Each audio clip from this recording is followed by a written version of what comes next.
Hi, I'm Luke Hopewell from Gizmodo Australia, and thanks to Dick Smith, today we're going to look at the different kinds of cameras you can buy, and when it makes sense to step up from a beginner model to a more advanced model. We're specifically looking at some of the features in intermediate and advanced digital SLR cameras that will take your shots to the next level. If you've been shooting photos on your smartphone or a basic compact camera for a few years now, you might want to get serious. You don't want to get yourself a DSLR, but don't know where to start. Don't worry though, because we're here to help you out. The good news is that now's a great time to be a DSLR buyer. The camera market's thriving with new DSLRs, and prices are really competitive between the big manufacturers. What you first need to consider is what you're going to use your new camera for. What subjects you're really going to be taking photos of. For example, are you planning on mainly photographing landscapes? Or are you interested in taking portrait snaps or animal photos? The former means that you'll need a camera with the best possible dynamic range, whilst the latter means getting a camera with fast top shutter speeds.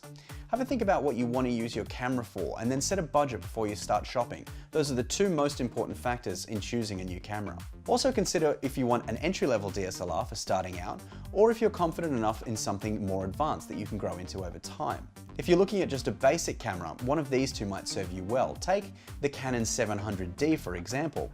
You're looking at a $900 interchangeable lens camera kit that has an 18 megapixel sensor, a 3-inch LCD screen, and the ability to shoot at 1080p for your videos. You're also covered by a genuine Canon 2-year warranty with your purchase. Another great model to consider could be the Nikon D3200.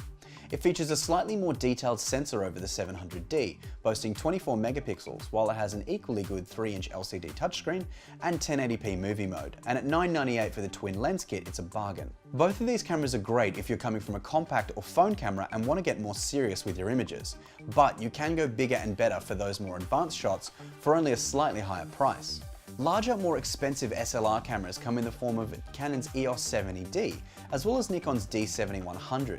These cameras are more capable than the entry-level models and pack in more shooting features and customizability options, so you can really get the shot that you want. Whilst these cameras may look similar, there are important distinctions that can set them apart.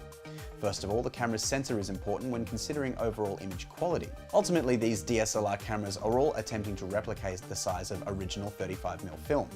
Entry-level cameras are smaller and slightly less capable than more expensive and larger models. More expensive cameras feature larger sensors that ultimately capture more detail in highlights and shadows, higher resolution, more color, and overall a better image. More advanced cameras also feature better photo assistance functions like a fancier autofocus system. While the Canon 700D has 9 autofocus points, the more advanced 70D packs in 19. The Nikon D3200 features 11 autofocus points, while the D7100 features 51. Having more autofocus points means that the camera can focus faster and more accurately in a wider range of scenes and lighting environments. These larger intermediate level cameras will invariably feature larger and better quality screens than their smaller entry-level siblings, meaning you get a better look at the shot as it's captured. As well as packing bigger screens, more expensive models are also bulkier and therefore easier to hold in the hand. How your camera rig feels is important. You don't want to go dropping your pride and joy with your butterfingers. Video is also important when you're shopping for a DSLR as well. Most, if not all, DSLR cameras will shoot great video in high definition 1080p resolution these days. But what you really need is something that shoots high def at a high frame rate, and one that can be adjusted on the fly. The ability to make adjustments on the fly to things like your focus and exposure will go a long way to making your videos look more professional. Of course, once you've selected your camera, there's an array of accessories and upgrades to look at to ultimately customize and perfect that shooting experience. You'll probably get a wide-angle zoom lens, 18 to 55mm, with the camera when you buy it. It's a great jack-of-all-trades lens with a great focal length and nice maximum wide angle. It'll serve you well when you're starting out, but if you want to get additional lenses, you once again need to consider what you want to shoot. A good second lens purchase to consider is an affordable 55 to 200mm telephoto zoom lens that will help you capture far-off subjects in the distance or zoom in close for that great close-up shot. If you're a landscape photographer and love panoramas, however, you might want to consider an ultra-wide-angle lens. It's great for taking wide shots and saves you stitching images together later on your computer.